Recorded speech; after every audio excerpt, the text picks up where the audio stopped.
बिस्मिल्लाहिर्रहमानिर्रहीम। अस्सलाम वालेकुम नाज़रीन, मैं हूं आपकी मेज़बान डॉक्टर मुक़द्दस मलिक। आपके अपने प्रोग्राम आपकी बात आपके साथ में आज हम मौजूद हैं आज़ाद कश्मीर के LF6 समानी में, और हमारे साथ जो शख्सियत मौजूद हैं, जैसा कि आप जानते हैं कि बल्दियात को पहली दफ़ा 31 ईयर्स के बाद दोबारा चांस दिया जा रहा है, और ये एफ़र्ट जो पाकिस्तान तहरीक इंसाफ ने मैं समझती हूँ की है और इसको पूरा कर रहे हैं, तो ये अप्रिशिएटेड है। इसको हम अप्रिशिएट भी करते हैं कि पहली दफ़ा किसी गवर्नमेंट ने 31 ईयर्स के बाद जो वादा किया उसको पूरा किया है आज़ाद कश्मीर के अंदर। और बल्दियात के अंदर इलेक्शन होना, बल्दियात का इख्तियारात को निचली सतह तक लेकर आना है, और इससे ज़्यादा बेहतर तरीके से, आसान तरीके से जो मामलात हैं वो सॉर्ट आउट हो जाएंगे। आज हम मौजूद हैं मनाना सरसाला यूनियन कौंसिल के अंदर, और हमारे साथ जो शख्सियत मौजूद हैं उम्मीदवार मेंबर ज़िला कौंसिल हैं।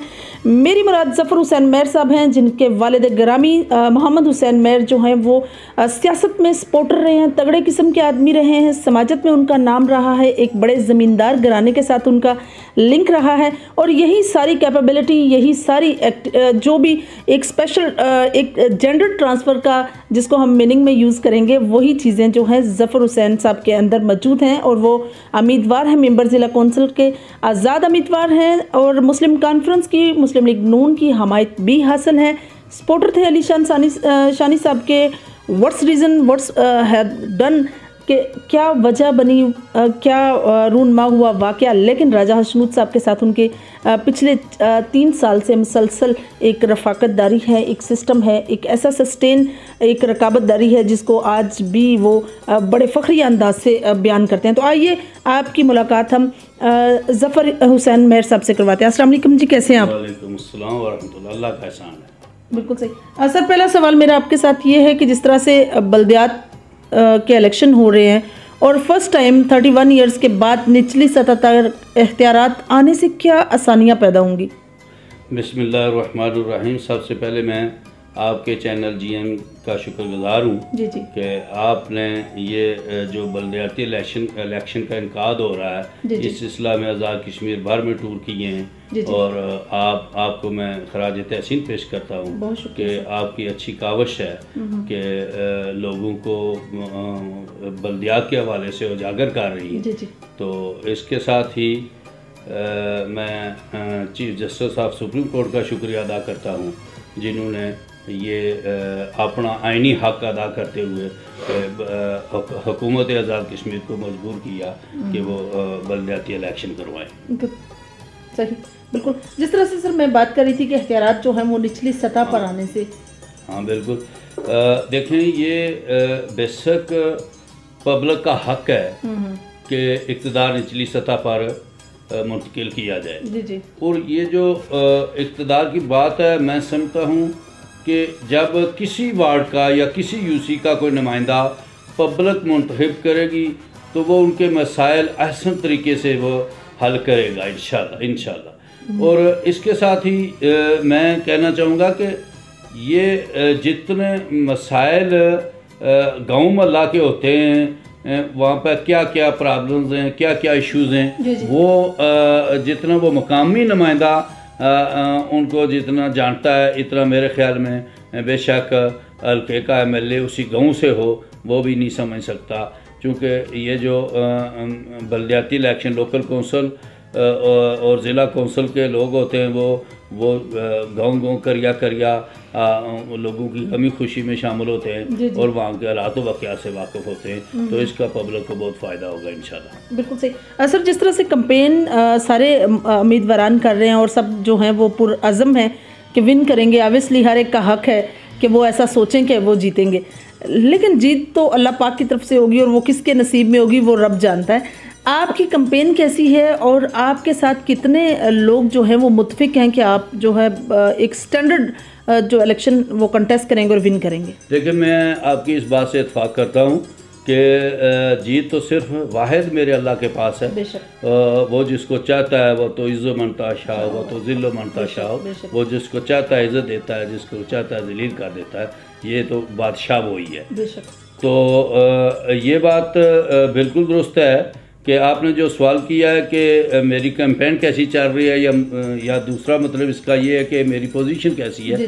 तो ये मेरे ख्याल में हर कैंडिडेट बोलेगा कि मैं बहुत अच्छा जा रहा हूँ, मगर आप साफ़ी बरादरी को ज़्यादा बाखूबी इल्म हो जाता है। आप चूँकि मुख्तलिफ लोगों से मुलाकातें होती हैं, तो मैं समझता हूँ मेरे मतलब बाहर से आप पूछेंगे तो अल्लाह के फजल से आपको हर एक शहरी को उनका मैं पसंदीदा नुमाइंदा इंशाल्लाह आपको नज़र आऊँगा इंशाल्लाह। बिल्कुल सही। सर आपको कंप्यूटर अगर देखा जाए तो ऑब्वियसली जब भी मैदान में उतरते हैं सारे उम्मीदवारान तो इलेक्शन कंटेस्ट करते हैं तो मुकाबला तो किसी न किसी शख्सियत के साथ बनता है। आपके साथ 2 से 3 कैंडिडेट और हैं जो आज़ाद ही हैं, वो भी उनको किसी भी पार्टी ने टिकट नहीं दिया। तो आपको क्या रिजल्ट नज़र आता है? क्या आपको लगता है कि किसी के साथ आपका कोई मुकाबला बन रहा है? मेरी यूसी से 6 उम्मीदवार सामने हैं। एक उम्मीदवार को मुस्लिम लीग नून का टिकट मिला है। अच्छा। बाकी किसी के पास टिकट नहीं है, सब आज़ाद हैं। तो ये वो अपनी अपनी मेहनत सब कर रहे हैं। मैं तो समझता हूँ मेरा किसी से मुकाबला नहीं है, इसलिए कि मैं अल्लाह के फजल व करम से 3 वार्ड अक्सरियत के साथ लीड करूँगा। बाकी कोई ऐसा उम्मीदवार नहीं है जो किसी एक वार्ड का भी ऐसे दावा कर सके कि मैं वहाँ से जीत रहा हूँ। और 6 वार्ड्स हैं हमारी, तो दूसरी वार्ड्स में मैं मुकाबले की पोजीशन में हूँ और 3 वार्ड में मैं इंशाल्लाह एक तरफा हूँ अल्लाह के फजल करम से। आप पब्लिक से राय ले लें। माशाल्लाह माशाल्लाह। कॉन्फ्रेंस का जितने भी उम्मीदवारान हैं इस आई थिंक तहसील समानी में 10 यूनियन कौंसल्स हैं। 10 का जो आपको मुख्तलिफ जगह पर जितने भी उम्मीदवार हैं, क्या रिजल्ट नज़र आता है? क्या पाकिस्तान तहरीक इंसाफ की लीड करने के चांसेस हैं या ज़्यादातर जो है मेजॉरिटी आपके साथ है? देखें, इस बारे में चूँकि मैं अपनी इलेक्शन कैंपेन में मसरूफ़ हूँ तो मैं कोई तज़िया नहीं करना चाहता। बिल्कुल सही, मतलब आप कोई राय नहीं देना चाहते? हाँ, मैं राय नहीं देना चाहता। बिल्कुल सही। वो चूँकि मुख्तलिफ मुझे इतना टाइम भी नहीं है, फुर्सत नहीं है, तमाम यूसी का मैं सर्वे भी नहीं कर सका। तो बहरहाल मेरे ख्याल में हर एक का हक बनता है। जो ज़्यादा मेहनत करेगा, जिसने ज़्यादा पब्लिक में टाइम दिया है, वो जो ज़्यादा जोर लगाएगा वो इंशाल्लाह जीत जाएगा। बिल्कुल सही। सर मनाना सरसाला के लिए आपका मंशूर क्या है? जब भी बात फिर हम वही निचले अख्तियारात पर करेंगे कि निचली सतह पर अख्तियारात काफ़ी टाइम के बाद आ रहे हैं। आपका अपनी यूनियन कौंसिल के लिए मंशूर क्या है? और जिस तरह डिस्ट्रिक्ट के मेंबर के उम्मीदवार हैं तो क्या मंशूर रखते हैं आप? क्या क्या करना चाहते हैं आप? जी देखें, अल्लाह के फजल व करम से मैं ये बताना चाहता हूँ कि मेरे ख़ानदान और मेरा ज़ाती और मेरे ख़ानदान कबीले के बहुत सारे ऐसी कुर्बानियाँ हैं जो हमने अवाम उन्नास के लिए दी हैं। मेरे वालिद मोहतरम ने यहाँ पे एक स्कूल की जगह बिल्कुल फ़ीस भी लीला दी, तो उस पर आज स्कूल आबाद है, गर्ल्स मिडिल स्कूल है। क्या बात है। तो मेरे वालिद मोहतरम ने यहाँ से इस यूसी के लिए मेरे यहाँ से गांव से मेरे घर से थोड़ा सा आगे एक रोड के लिए जगह दी, तो वो यहाँ से आगाज़ बना और वो यहाँ हमारे सामने वार्ड रमलो है, उस वार्ड में वो रोड की और आगे रोडू का जाल बिछ गया। तो वो मेरे वालिद साहब अल्लाह उनकी मग़फ़िरत फरमाए, उनकी कावश और उनकी मेहरबानी का सिला है, अल्लाह ने उनको तौफीक दी। आज वो अल्लाह के हजूर उनके लिए सदका जारिया वो रोड भी और स्कूल भी, तो वो वहाँ से लोग खिलकत खुदा आसानी से गुजरती है। तो ये हमारे ऐसे मेरे ख़ानदान के मामलात हैं। मैंने ख़ुद स्टेडियम के लिए 50 कनाल अपना ज़ाती रकबा दिया है और अभी मैंने लेटेस्ट अपनी बस्ती में 2 लेक्स रोड अपनी ज़मीन से दिए हैं। कम अज़ कम 15 से 16 कनाल रकबा मैंने रोडू में दिया है। तो ये मुझ पे अल्लाह का एहसान है और ये इन लोगों की मोहब्बत है। वो लोग मुझसे मोहब्बत करते हैं तो उसका सिला कि मैंने उनके लिए ये काम किए हैं। तो अगर मैं कुछ भी नहीं था, किसी सीट पे नहीं था, तो अपने ख़ानदानी मनसब का लिहाज करते हुए मैंने अगर लोगों के लिए एफ़र्ट किया है, तो मेरे मंशूर में यही है कि इंशाल्लाह रस्मी कार्रवाई बाकी है। मैं इलेक्शन जीतने के बाद लोगों की खिदमत करूँगा, लोगों के काम काज। मैं यहाँ का बासी हूँ, पिछले 35 साल होश आवास में मैंने यहाँ गुजारे हैं। मैंने कहीं एक दिन भी नौकरी नहीं की। मैं लोगों की खिदमत करता हूँ, अपने वालिदैन का दिया हुआ सरमाया उस पर अपनी ज़रिया माश चलाता हूँ, और छोटा मोटा जो मेरे बिज़नेस हैं, कारोबार हैं, मैं उनकी भी अच्छी तरह देखभाल नहीं कर सकता, लोगों की खिदमत में मसरूफ़ रहता हूँ। और अल्लाह के फजल से कामयाबी के बाद हुकूमती सतह से लोगों की इंशाल्लाह हम नुमाइंदगी भी करेंगे, और हुकूमती वसाइल से लोगों के काम काज भी इंशाल्लाह करेंगे। यही मंशूर है, बस लोगों की खिदमत करना। सर मनाना सर सलाह में आपको कौन से मसाइल नज़र आते हैं जो स्वेयर मसला जिसको आप समझते हैं वो भी? वैसे तो मनाना सरसाला तो अल्लाह के फजल व करम से मेन रोड पे है, लेकिन हमारी दीगर 3 वार्ड ने जो हमारे यहाँ मनाना सरसाला और रमलो पिंड सोलह के दरमियान से एक नाला गुजर रहा है, तो इस नाले को जब हम अबूर करते हैं तो रोड्स के बहुत सारे मसाइल हैं, सेहत के मसाइल हैं, तालीम के मसाइल हैं। तो ये बेशक मैं समझता हूँ कि मनाना सरसाला यूसी पूरी की पूरी पसमानदा है। तो मुझे अल्लाह ने इंशाल्लाह मैं कामयाब हुआ और अल्लाह मुझे सुरखरू करे, मुझे उम्मीद है अल्लाह के दरवाजे की, तो इंशाल्लाह ये पसमानदगी मैं दूर करूँगा, इंशाल्लाह इन लोगों की आवाज़ बनूँगा इंशाल्लाह। बिल्कुल सही।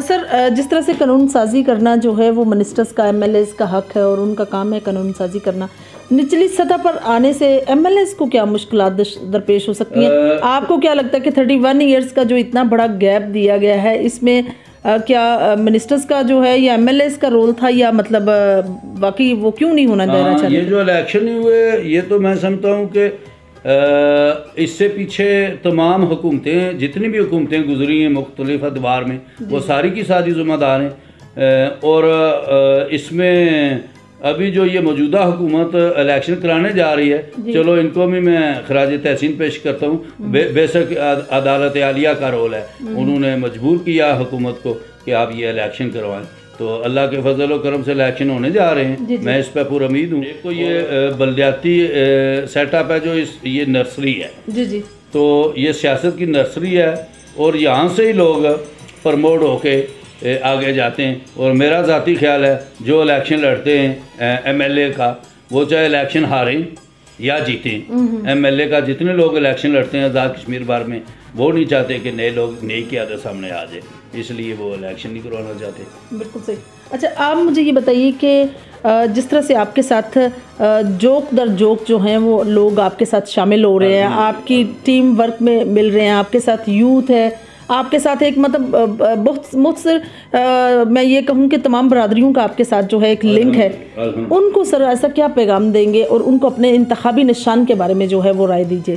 देखें, ये मैं बेशक बरादरीज़म का कायल नहीं हूँ, और मैंने ये साबित किया है। जैसा कि मेरा जाट कबीले से तलक है, तो मैंने पिछले इलेक्शन में चौधरी राजा खुशनुद आजम साहब को सपोर्ट किया है, और हल्का बार में किसी मौजा से उनको इतने वोट नहीं मिले जितने मैंने अपने मौजा से उनको दिलाए। तो ये मैंने साबित किया है कि सियासत करनी है तो बरादरियों के नाम से नहीं होती। हाँ, कुंभे कबीले का ज़रूर रोल होता है, जो मेरा ख़ानदानी कुंभा कबीला एक बड़ा घराना, मेरा बड़े घराने से बरात ये है कि हमारे घर के बेशुमार वोट हैं, हमारे कज़न बेशुमार हैं, हमारे कज़नों की औलादें बड़ी हो चुकी हैं, तो इस लिहाज से हमारा एक बड़ा ख़ानदान है। तो वो तो अगर ख़ानदान किसी बंदे के साथ ना हो तो वो आगे बढ़ नहीं सकता। सही बात है। रही बात बरादरीज़म की, जो कौमें बरादरीज़म में बढ़ जाती हैं वो तरक्की नहीं कर सकती।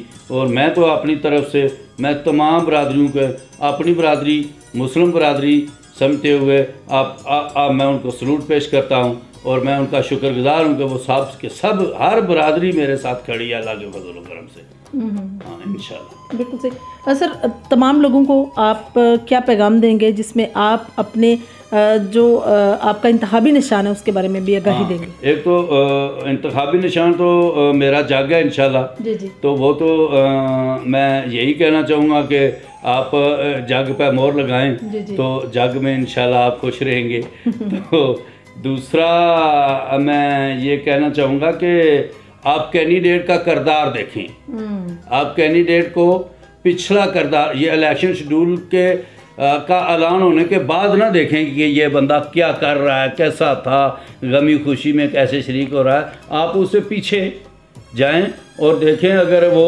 माजी में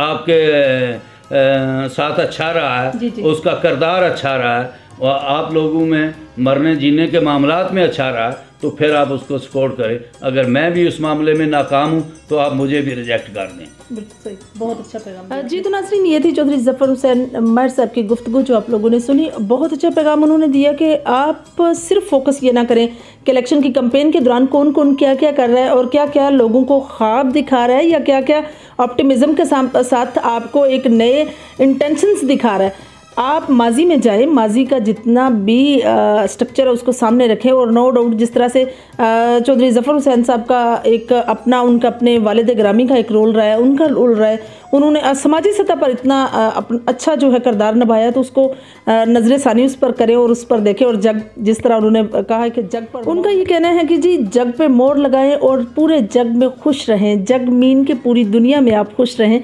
इंशाल्लाह मेरी और आपकी मुलाकात होगी फिर किसी नए प्रोग्राम में। तब तक के लिए इजाज़त चाहती हूँ। अल्लाह हाफ़िज़।